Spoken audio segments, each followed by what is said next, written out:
Tem gente que pensa assim, bom, como foi ele que pagou a morte? Como foi ele que morreu por mim? Como foi ele que se entregou por mim?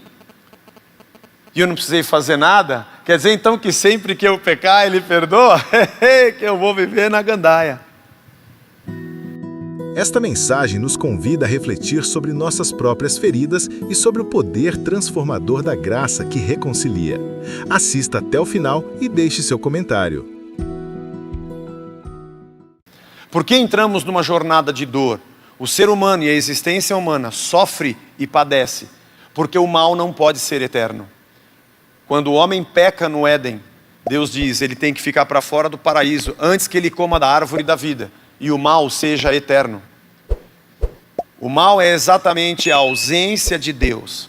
É a opção do homem de colher do fruto e dizer, eu vou dizer o que é o bem e o que é o mal. Essa separação de Deus começa a gerar degeneração no homem. E o homem criado à imagem de Deus passa a se transformar na imagem de qualquer outra coisa. Porque a sua ganância de ser Deus e governar tudo que há, na ausência de Deus, gera a existência do mal. Agostinho, o grande pensador do terceiro século e quarto, ele vai dizer que o mal é como a ferrugem. Ninguém inventou a ferrugem, mas a degeneração do ferro é o próprio mal. Por isso que a gente não tem como dizer, eu vou orar por você e tirar o mal de você. Porque a sua própria degeneração é o mal, faz parte de você. O mal está enraizado em nós.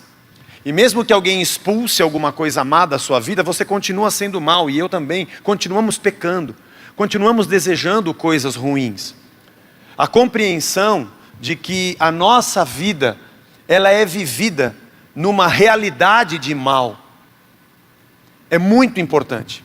E por isso, na opção do homem, de toda a criação, viver sem Deus, é que dá campo para que toda a nossa existência, a nossa jornada, seja de dor. É olhar para esse mundo e dizer, mas não precisava ser assim, por que é assim? E muitos perguntam, mas aonde está Deus? Se Ele existe, por que nós estamos no mal? Essa é a própria resposta. É porque nós não coexistimos com Ele. Ou melhor, não existimos na dependência dEle. A maior prova de que Deus existe é o mal na terra. Porque o mundo anda sem Deus. A ausência dEle gera tudo o que vemos. A semana passada falamos sobre o arrependimento. Falamos sobre o reino de Deus, que vem na pessoa de Cristo. E Ele anuncia a sua justiça, a sua paz, o seu amor, suas curas, a sua vida, aonde o mal e o pecado não têm domínio sobre ele. Para olharmos para Jesus e dizer, somos culpados. Culpados não porque cometemos um erro, culpados porque vivemos num estado de pecado, afastados de Deus.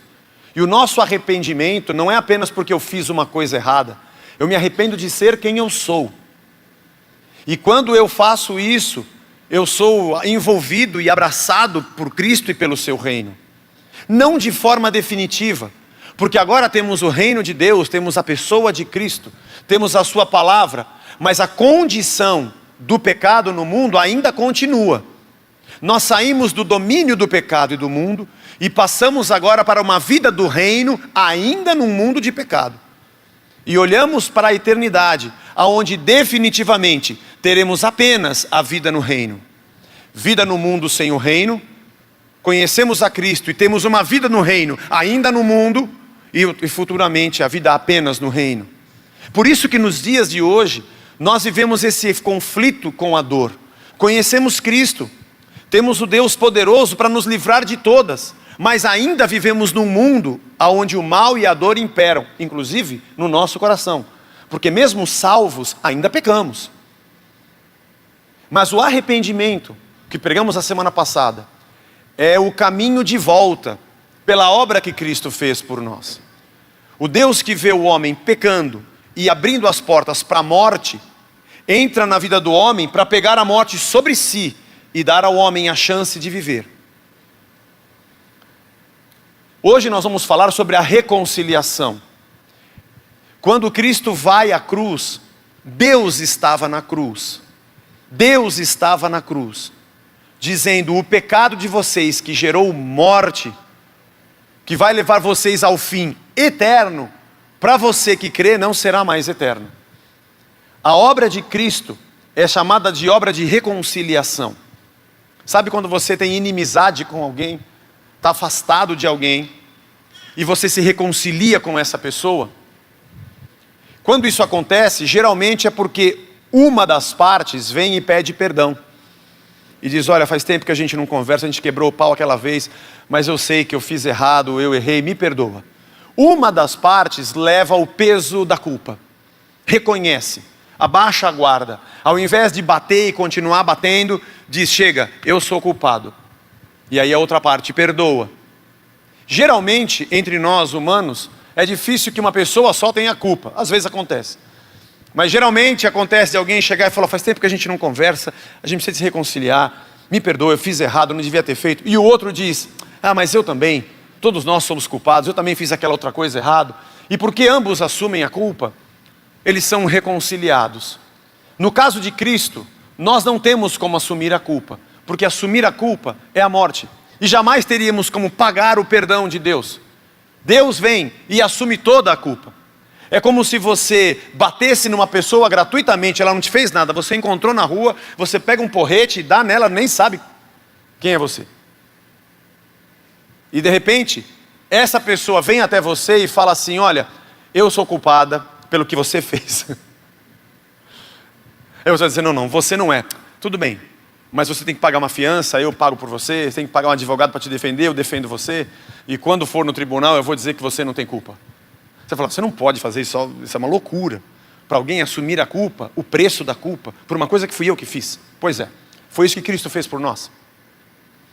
Estávamos afastados de Deus, e Ele trouxe uma obra de reconciliação, dizendo, eu levo sobre mim mesmo a culpa. Eu pago o preço, mesmo sendo inocente, para que nós voltemos a ter uma relação, já que você nunca teve. E para que você compreenda quão profundo é o meu amor por você. Essa reconciliação é que nos faz, essa obra de reconciliação nos faz entender o tamanho do amor de Cristo. E é por isso que nós nos entregamos a Ele. É por isso que nós dependemos dEle. Porque a gente está constrangido pelo que Ele fez por nós. Quando alguém paga uma dívida para você, se você já teve alguém que te ajudou num momento difícil da sua vida, e você que estava num perrengue danado, viu uma mão estendida por você, e essa pessoa nunca te cobrou nada por isso, é bem comum que você a encontre depois, e por muitas vezes na vida, e a sua relação com ela de gratidão é eterna. Aliás, quando alguém chega e você está com essa pessoa, fala, você aqui é meu amigo, preciso te apresentar. No momento mais difícil da minha vida foi esse cara que me socorreu. Você tem uma gratidão eterna. Se nós conseguimos fazer isso conosco, como seres normais, falíveis, pecadores, a pergunta é, por que não com Cristo e com Deus e com a sua obra? Tem gente que pensa assim, bom, como foi Ele que pagou a morte? Como foi Ele que morreu por mim? Como foi Ele que se entregou por mim? E eu não precisei fazer nada? Quer dizer então que sempre que eu pecar Ele perdoa? Que eu vou viver na gandaia. Aquele que olha a graça e não entende o preço do que é gratuito, ele pisa e joga fora tudo que é lhe dado. Uma pessoa que você ajuda e ela não reconhece a sua ajuda, e tudo que você faz, ela trata como nada e continua vivendo distante de você sem reconhecer, ela fez o pior que ela podia fazer. É a pior atitude. Não é simplesmente não compreender, é receber e desperdiçar o que você faz. Quem pensa que recebeu de graça e por isso pode viver dissolutamente, é uma pessoa que não compreendeu a graça. Aliás, tem muita gente hoje que acha que o que Deus fez por mim é porque eu mereço. Não compreende que somos pecadores. E que o que Cristo fez por mim é impagável. Por isso eu dou minha vida toda a Ele. É interessante que há pessoas que gostam que você diga, você é obrigado a fazer isso.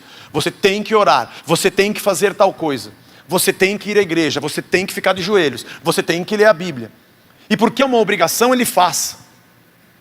Mas lembrando-se do que nós falamos semana passada, Deus não olha tanto mais o que você faz agora. Ele olha quem você é, e o que acontece dentro de você, e a sua sinceridade. Porque podemos fazer e falar da boca para fora, mas Deus lê o coração. Ele espera de nós um compromisso, não porque somos obrigados, mas porque somos constrangidos. Porque não conseguimos fazer diferente diante do tamanho da graça de Deus. 1 Coríntios, capítulo 5, verso 18, até o capítulo 6, verso 3, está na tela e você pode acompanhar no seu aplicativo. Ora, tudo provém de Deus, que nos reconciliou consigo mesmo, por meio de Cristo, e nos deu o ministério da reconciliação. Tudo vem de Deus, toda a nossa vida vem dele, nós estávamos afastados dele, mas ele nos reconciliou e nos deu um ministério de reconciliação. Isso significa que Deus estava lá em Cristo, reconciliando com ele mesmo, consigo, o mundo. E ele não levou em conta os pecados dos seres humanos e nos confiando a palavra da reconciliação. Portanto, somos embaixadores em nome de Cristo, representantes dele na terra, como se Deus encorajasse e exortasse por meio de nós o mundo todo. Em nome de Cristo, pois, pedimos a vocês que se reconciliem com Deus. Aquele que não conheceu o pecado, Deus o fez pecado por nós, para que nele fôssemos feitos justiça de Deus. E nós, na qualidade de cooperadores com ele, também exortamos que vocês não recebam em vão a graça de Deus. Não é porque você recebeu de graça que vai ser vão e você vai desperdiçar. Porque ele diz, no tempo aceitável escutei a vocês, e no dia da salvação eu os socorri. E agora, eis agora o tempo oportuno, eis agora o dia da salvação. Não queremos dar nenhum motivo de escândalo em coisa alguma, para que o ministério não seja censurado. O quanto a nossa dor nessa jornada é curada e diminuída pelo fato de entendermos a reconciliação. O quanto você compreende que porque Cristo te reconciliou com ele, na sua realidade de dor, na jornada que você tem nesse mundo, o quanto você compreende que foi levado na cruz de Cristo. Há pessoas que acham que porque conheceram a Cristo, Deus vai tirar toda a dor dele, para que ele continue vivendo feliz nesse mundo. Eu acho que não é assim. Eu acho que porque eu conheci a Cristo, ele demonstra que ele é Senhor sobre a dor e sobre o mal, e aponta o mundo dele, para que eu queira sair do meu. Pessoas que querem que Deus resolva a sua vida para continuar vivendo, querem a sua vida. Já pensou nisso? Não, eu acredito em Deus e quero que Ele dê tudo de bom para a minha vida, para que eu continue vivendo a minha vida. Crer não é querer que Deus dê a minha vida. Crer é desejar viver a vida dele. É negar-se a si mesmo.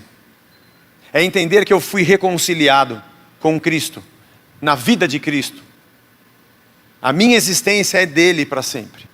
E porque nós fomos reconciliados, há um segundo elemento importante na nossa vida de dor e sofrimento. É que nós nos tornamos ministros da reconciliação. É isso que diz o texto. Nós não temos garantia que nesse mundo a gente não vai sofrer. Porque o próprio Jesus, poderoso de todas as coisas, ele disse, no mundo tereis aflições. Portanto, se você acha que acreditar em Cristo é nunca mais ter problemas, você está errado. Porque nós vivemos num mundo que caminha para o fim. E ainda que creiamos em Deus, essa existência será finita. Nós envelheceremos, a nossa idade economicamente ativa e produtiva vai diminuir, nossa saúde, até que nos encontremos definitivamente com o Rei dos Reis. Até que esse tempo de reino de Deus ainda no mundo acabe e seja apenas reino de Deus. Quando nós olhamos para essa terra, entendemos que já vivemos o reino, mas ainda não na sua plenitude. Mas enquanto vivemos e enxergamos o reino de Deus, temos os efeitos da reconciliação e somos ministros da reconciliação. E esse é o segundo elemento. A dor na jornada, ela também é diminuída, ela também míngua diante dos efeitos do reino no homem.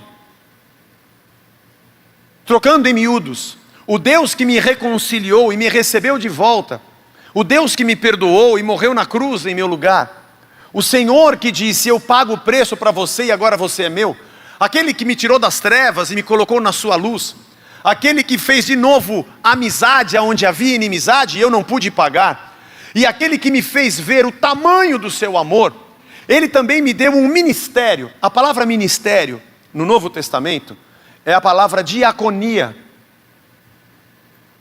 Todas as vezes que você vê a palavra ministério no Novo Testamento e você puxa o adesivo e olha o grego que está embaixo, é a palavra diaconia. Diaconia significa serviço. é que nós temos ideia de que ministro é o cara que está lá em Brasília mandando em tudo. Essa é uma ótica, esse é um significado de alguém que exerce um magistrado. Mas, nesse termo, a visão bíblica, que é distorcida pela nossa realidade contemporânea, quando você lê a palavra ministério, significa você é o que está por baixo servindo. Nós somos servos que promovem reconciliação. Vamos trocar em miúdos mais ainda. Porque eu vi Deus me perdoando e pagou o preço por mim, é por isso que eu perdoo e pago por outros. Aquele que repartiu comigo a sua vida e disse, eu sou o pão e você vai comer de mim, me leva agora a ser um ministro, um servo de reconciliação. E eu também reparto o meu pão com quem não tem, porque de graça eu recebi e de graça eu dou. Não é de graça receber e de graça desperdiçai. Porque Ele me amou, eu sou um promotor do amor. Porque Ele me ensinou, eu sou um promotor do ensino. Porque Ele me mostrou a sua paz e não levou em conta as minhas agressões, é que eu também sou um pacificador aonde quer que eu esteja. Porque Ele foi justo, na justiça divina, apesar da minha injustiça, é que nesse mundo, quando são injustos comigo, eu respondo com justiça. Porque aquilo que de graça eu recebo, de graça eu sirvo. Porque aquele que foi o Deus da reconciliação, me tornou ministro da reconciliação. E me deu a palavra da reconciliação. E Ele agora me diz, se reconcilie com Deus, se reconcilie comigo. Faça de novo as pazes, entendendo que você não pagou, reconheça o que eu fiz por você. E não só viva comigo isso, mas reparta o reino de Deus, chega à terra. Cristo e o seu corpo, que é a igreja, mostra para o mundo que a reconciliação chegou. E todos os que o conhecem agora anseiam pelo tempo em que não viveremos mais reino de Deus dentro do mundo, mas apenas reino de Deus, da eternidade com Deus. Por isso nós amadurecemos na nossa batalha. Por isso nós crescemos no entendimento da interferência de Deus. Irmãos, por mais que eu procure explicações, eu não sei te dizer porque uma pessoa vive uma coisa e outra vive outra. Existem infinitas variáveis, talvez possamos dizer, do porquê nós enfrentamos os males que enfrentamos, sabendo que fundamentalmente vivemos no mundo do mal. Esse é o pressuposto básico. Estamos no mundo do mal. O mal também faz parte de nós, é a nossa degeneração. E alguém que diz assim, por que Deus não vem e tira o mal? Porque Ele tiraria nós, porque nós somos maus. Aliás, você quer que esse mundo fique perfeito? Tire os seres humanos. Sim? Quem faz a corrupção na terra? Seres humanos. Quem rouba e mata? Seres humanos. Quem é que trai? Seres humanos. Quem que acaba com as fontes puras? Quem que explora a terra? Quem que tira petróleo e queima combustível fóssil? Quem que polui? Quem que constrói e desmata? Quem é que é injusto com o fruto da terra? Quem se apodera de muito e oprime o outro que tem pouco? Quem enriquece muito pela pobreza de muitos ou de milhares? Quem? As plantas? Não, tudo isso quem faz são demônios. Tem gente que crê assim. Isso são demônios, os homens são bonzinhos. O problema é quando o demônio entra. E tem até um cara que prega dizendo que eu vou orar e num raio de não sei quantos quilômetros não vai ter demônio nenhum, como se tudo ficasse perfeito. Continua. O problema não é o demônio ir embora, tem que tirar o homem, porque o homem tem mal. O homem é mal. Aliás, quando a gente chegar lá na eternidade e estiver na delegacia, o demônio não vai assinar o BO de um monte de problemas. Não, isso aqui não fui eu que fiz. Não, isso aqui não fui eu. Imagina. Até achei legal, porque o homem inventa uns negócios que até eu fico espantado. Porque como eu disse aqui há 2 domingos atrás, aquele teólogo americano Homer Simpson, ele diz que se a culpa é minha, então eu coloco em quem eu quiser. E nós costumeiramente colocamos tudo em cima de demônios. Aí o marido está aqui com a mulher quebrando o pau, é demônio, vai lá que o pastor vai expulsar o demônio e seu casamento vai ficar bom. Não tem pastor que faça seu casamento ficar bom e nem oração e reza braba que tire isso. Porque você expulsa o demônio, mas você continua sendo um cara ingrato, tratando mal a sua esposa. Não é demônio, não é você. E a sua esposa, e você mulher, mesma coisa. É um que é violento, é sanguinolento, silencioso, incompreensivo, ou rixosa, língua solta. É tudo que você pode imaginar. Nós somos o problema. Porque o Senhor não veio e tira o mal, Ele vai vir tirar você. Temos que compreender que precisamos da graça. E precisamos nos reconciliar com Deus. O que a gente quer é que Deus venha e supra nossa sede e ganância pelos nossos próprios métodos e pelas riquezas que brilham diante dos nossos olhos. Mas quando eu me reconcilio com Deus, eu entendo todos os valores do seu reino e eu quero reproduzi-los. Eu não posso dizer a você que acabaram os seus problemas porque você agora tem Jesus. Porque no mundo a gente vai ter aflição, mas a grande notícia é que isso aqui vai acabar.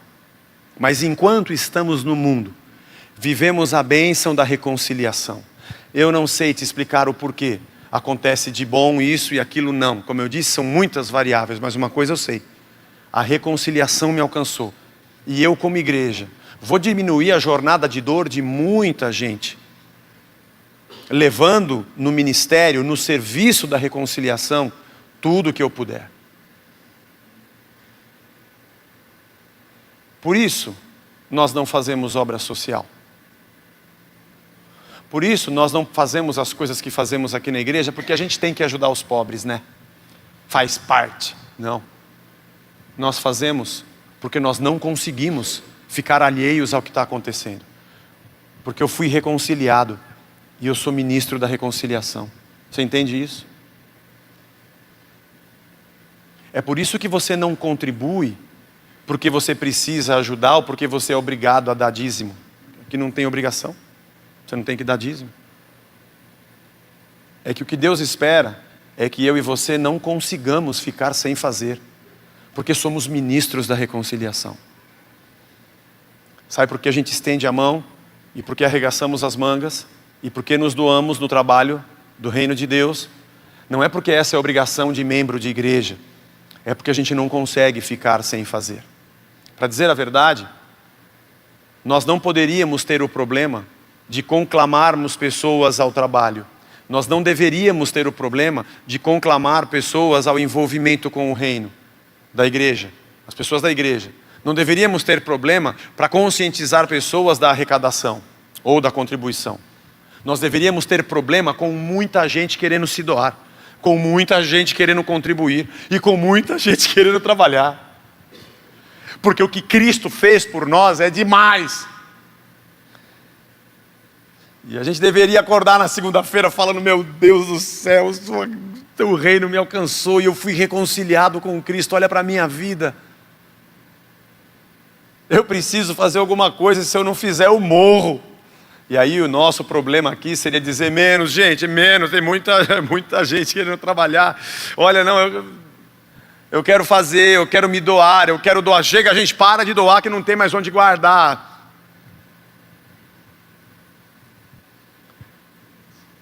Porque é nesse corpo que deveríamos estar como pessoas que não precisamos de ninguém nos dizer o que precisamos fazer. Porque nós não fazemos porque precisamos fazer. Não fazemos porque somos obrigados a fazer. Fazemos porque não conseguimos viver de outro jeito. Fomos reconciliados e somos ministros de reconciliação. Sem muita ousadia, eu ouso falar que nós estamos muito longe da vida cristã que de verdade Deus espera de nós. Muito longe. Muito longe da nossa vocação. Nossas expectativas com o que diz respeito à igreja é de um cliente. A gente vem para ver se a gente gosta da música, se o departamento infantil é legal, se as professoras são boazinhas, se o volume do som é bom, se o pastor fala uma coisa que eu gosto. Ah, não gostei. Eu achei que o molho não é legal. Tem um outro restaurante ali que parece que tem ao pesto. Não, mas lá canta muito, é muito aleluia. Eu quero uma igreja que canta menos. Canta menos, meu pastor grita muito, eu não gosto. Eu fui numa outra. Nossa, ele é muito quietinho, eu gosto de poder, eu gosto de gente que pula. Porque na verdade, eu acho que tudo existe para servir os meus gostos. Nós estamos muito longe da palavra cristão. Nossos anseios estão muito ligados a essa terra. E a gente ainda fica brigando com Deus, porque aquele lá que é do diabo, meu vizinho, tem mais do que eu, tem que dar para mim também. Como se Cristo tivesse vindo ao mundo e morrido por nós, para que eu ganhasse o campeonato de competição contra o filho das trevas. E me sentisse melhor porque eu tenho mais do que ele, e fosse dar testemunho na igreja. Nós estamos muito longe de uma vida cristã verdadeira. Nós deveríamos ter problema com nossas dúvidas sobre vida com Cristo, no aprendizado da palavra. A gente devia ler tanto a Bíblia e entender tanto o que Cristo quer de nós, ou não entender apenas, e o nosso final de semana tinha que ser uma doideira. A nossa classe aqui de estudo bíblico, que a gente anuncia há 4 meses para ter 30 alunos, não porque a gente quer ter classe cheia e falar que nós somos melhores, mas porque é importante para você, porque você foi reconciliado com Deus, e agora a gente tem um ministério de reconciliação, e a gente devia ter mais sede. A gente gasta 20, 30 horas por semana, sei lá, ou até muito mais do que isso, lendo besteiras do Facebook, piadas do WhatsApp ou do Instagram. Mas é difícil ler a Bíblia, porque quando eu começo me dá um sono, o diabo atrapalha. Eu imagino. Nós estamos muito longe de mostrarmos vida de reconciliação. Eu digo isso a você, não porque você é obrigado a fazer. Nós não somos obrigados, podemos continuar sem fazer. A pergunta não é se eu preciso, se eu devo ou se eu sou obrigado. A pergunta é, por que eu não estou querendo fazer? Ela é muito mais séria e muito mais triste. Por que eu não tenho vontade de fazer?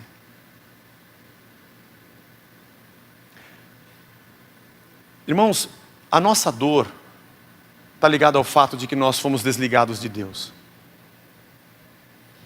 Mas a nossa vida como comunidade e a nossa missão, que vai mitigar a dor de muita gente,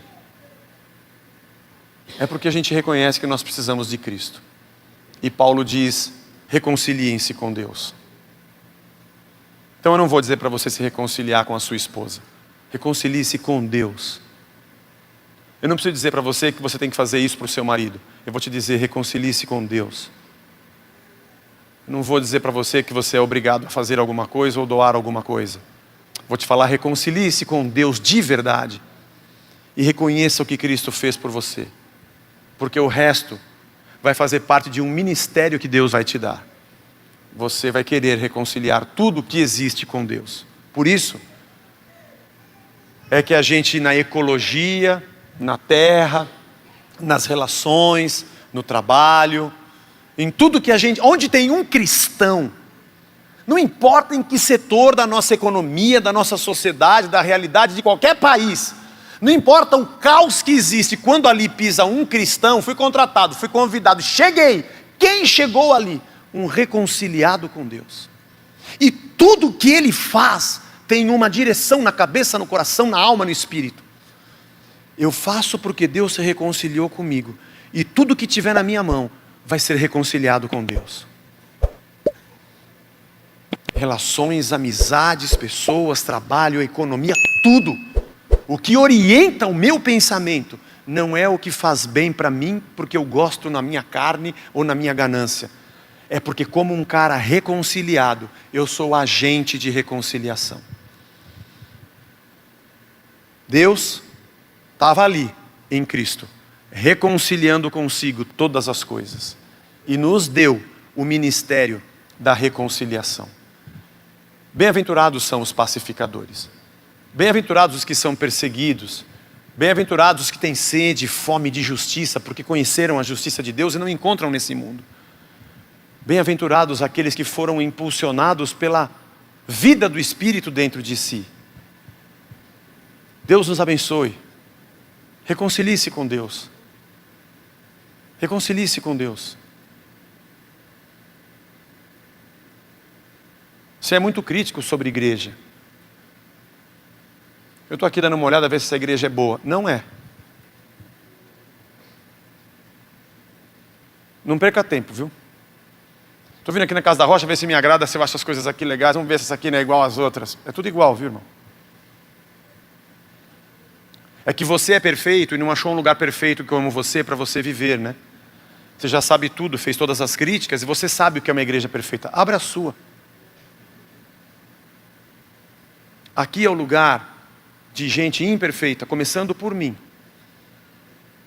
Que entendemos que fomos reconciliados, a gente tem que trabalhar pela reconciliação. A responsabilidade não é da confissão de fé da igreja, nem do pastor e da liderança, é de todos nós.